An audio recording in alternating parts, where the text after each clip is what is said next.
This last session is Aaron Hunter, who's a digital student ambassador in the Lincoln International Business School. And I think it's really important in all of the discussions that we've had today to actually hear from the student community on what their experience has been and what they can tell us about what they want the future of teaching and learning to be. So I'm really looking forward to this presentation. I think it'll be an absolutely vital and important one. So as I said, Aaron, I will be giving you a warning when your time starts to get up, but make sure I don't take any more of your valuable time. I will hand over to you now. Okay, thank you. Good afternoon. My name is Aaron Hunter and welcome to my presentation, Given the Opportunity to Seize the Opportunity.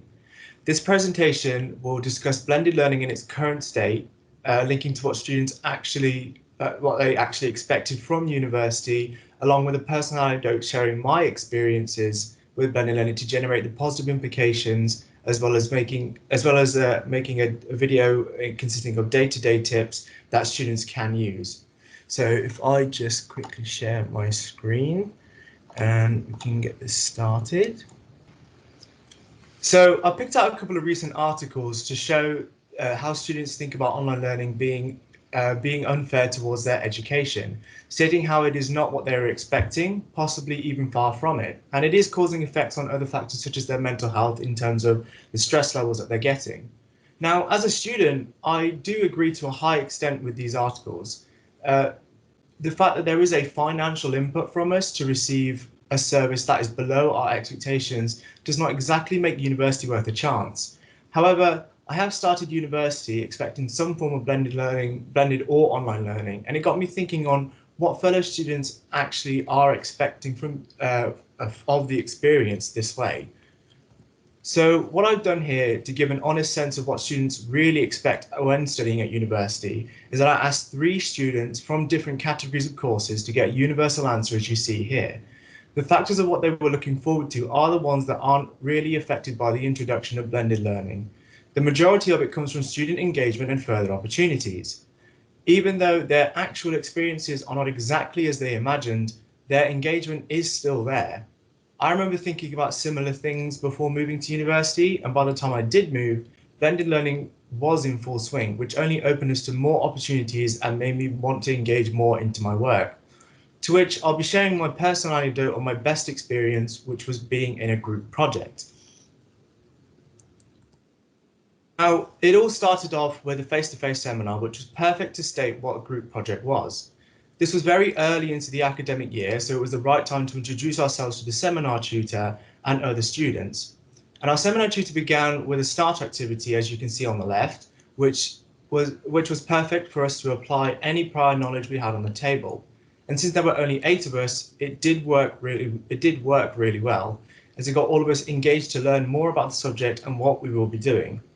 As I said before, this was a good thing as everything learned in a face-to-face session was not recorded like online lectures. So we wanted to make as many notes to broaden that knowledge that we can look back on for future references. Other factors counted the experience as well, such as allowing us to know each and everyone's particular strengths for the group project, the ability to ask questions in the room, allowing the lecturer to give us a better response and form a personal connection between each other, which is beneficial for further assistance and giving us specific advice on how to start the project and give us all an edge. Once we got assigned into our groups and made a start into the project, our weekly seminars moved to online. However, we all knew what to do from then on. So from the face-to-face seminar, we just knew what we were doing. One of the biggest things we did to help massively was communication. We set up our own Teams group where all of the work for the group project went into, but we had a separate group chat in social media. The reason that this helped was that since we're more approachable on social media, we could discuss on how we can all do the group work from there. Everything arranging to meet up and doing the work together to regularly updating on everyone's progress. Once that was done, the Teams group was there to have the group project as well as some tables to ensure where we are in terms of progression and delegation, as you can see on your screen. Another good thing was that the online lectures were there to teach everyone particular concepts and be used towards our group project. And since they're recorded, we could go back on them at any given time. So what does this all mean then? Well, blended learning is not exactly all that bad for students. The biggest advantage in online lectures is that they will always be recorded. There may be some missed information in a live lecture, but the recordings will allow students to go back on what they need. In their manner, it's easy for us to access them and use as study resources. It is there for us when we need it and how long we need it. Another implication is that it gives students flexibility in the academic week. They can still go back on the recordings at a later date and prevent them from spreading the work at a later date and prevent them from missing out. This is very beneficial towards mental health, which I mentioned before, as spreading the workload across the board prevents students from rising stress levels. In terms of face-to-face and online seminars, it allows students to use the initiative to take as many notes as possible and be willing to ask any questions if they need to.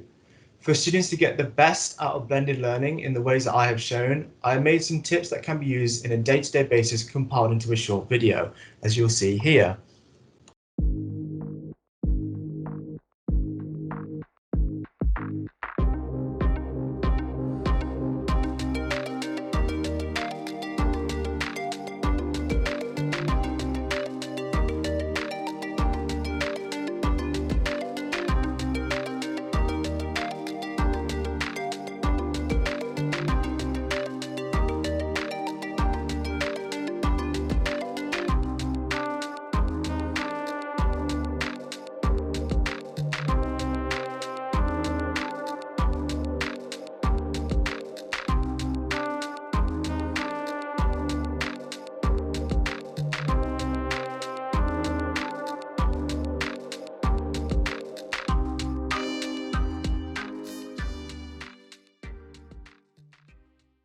That was the presentation. So we can all agree that blended learning was something unexpected early on.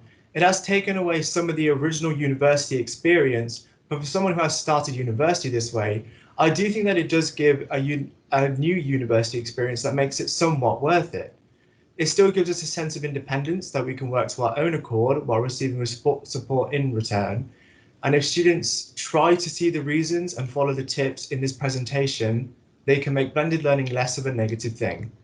Thank you for attending my presentation. I do apologise for the slip-ups and I'm open to any questions.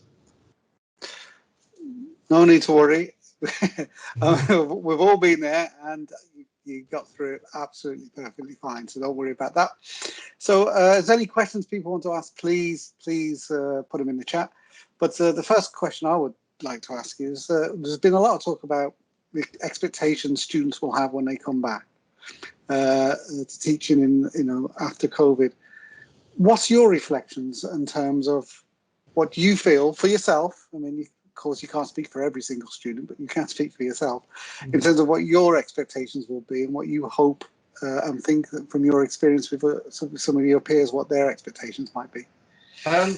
I would say, when you say about after COVID, I do think that the majority of the experience will still be face-to-face sessions, but I do think that online lectures do give us a stepping stone, give us a learning curve towards sorry, a learning curve towards mass lectures, because I've been in online lectures with around 200 students from different courses all doing the same module. Which I do think online lectures does make everything easier, because it does take away the downsides of face-to-face lectures of multiple classes throughout the week. The fact that everyone is here and they can all ask the questions at the same time, and the lecturers don't really have to they won't really get confused in terms of if they're being asked the same question, or so everyone sort of learns the same thing. And it's just, yeah, that's literally it. Just the fact that, especially for lectures, online learning does seem to help really well. And Karen's asked the question, and just do you want to see the continuation of, from your perspective, the blending of digital into the face-to-face sessions going forward? Do I want blended learning to continue? Honestly, I would say yes, with the but similar to the way I just answered your question, Andy. Mm. If I do imagine that after COVID, the majority of um, lectures, seminars will be face to face, but bigger online lectures with around 200 students would definitely be online. I do think that there is a way forward for it. That we will still get a good connection with the lecturers, and the lecturers, will be able to structure their lectures very like a lot easier since everyone is there. So in terms of that, that's why I'd think it would actually continue that way even after COVID. Great. And I think Mark Smith's got a question around structuring your day at home. How did you find it, and what worked well for you? Structuring my day at home. Well, I do think it do, at the very beginning, first moving into university, I'm saying I did like the first couple lectures at home online. It does. It was quite surprising at first, obviously, because I was one of those students expecting a better experience. But I did enjoy, being in the comfort of my own home, and it sort of allowed me to learn at my own pace as well, since I could just fully focus on the lessons. Obviously, with the other factors of university, moving in, unpacking, or just getting your independence sorted at first. I do feel like since was at a later step, that sort of helped me sort of focus on online lectures, and that's why I do see the benefits in them. Mm-hmm. And Ellie's asked the question, if lectures are online, clearly not face-to-face time, what do you want to do with that face-to-face time? What do you think would be a better use of it? I do think because university does put a lot of workload on us students. Sometimes I'm going to be apologies for being a bit deep, a bit spiritual. I would say definitely a little bit of self-reflection. It sort of helps you think of where you're at. How hard you work to get into university. And just thinking of the way forward. I think also you could research on what you want to do in your future. Like I remember when I was at home, I was looking at certain what jobs I could get with my degree once I graduate, 3 or 4 years time. And I just did a lot of research in that, a lot of to do with consulting and things like that. Also with sorry. I think also, I guess there's also like sort of extracurricular activities. Just find something that just helps students relax. It literally could be anything. Um, I think I just my flatmate got me a coloring book for Christmas, like just like just a relaxing activity which I just do in my free time, just to ensure that I don't get stressed or worried about the workspace, and also just being online, like if I get prevents me from getting stressed about being at home, or just like feel like the university experience is not enough sometimes. But that's why I enjoy just, with lectures being online, and you can just do anything that helps you relax or takes your mind off the workload at some points, which allows you to get ready to the next one. Mm-hmm. Okay, and I feel you're probably being grilled at the moment, but I'll finish one last question, and that's from Sarah. And it talks about the group chat you mentioned in your video. Is this something students, your fellow students set up, or was that provided by the university? And what would be the preferred way for the universities to facilitate something like this? Our group chats were definitely student set up. Like when I was mentioning about my group project, the first thing I did was find out, because I didn't meet these people before. The first thing I did was just find them on social media, because we're all in different group chats, like accommodation or just link applicants in general. And we just said, oh, we're in this. We're on the same seminar group. If we make a group chat, we can exchange resources, or in case we get put into groups. So this is definitely by the students. We all agreed to this. It's best for the universities to facilitate this. It's definitely best for the students themselves to do it, rather than for it to be forced. Because if when the students do it, it gives them that sense of sort of independence in terms of delegation and teamwork and communication, because like I said, we're all approachable on social media.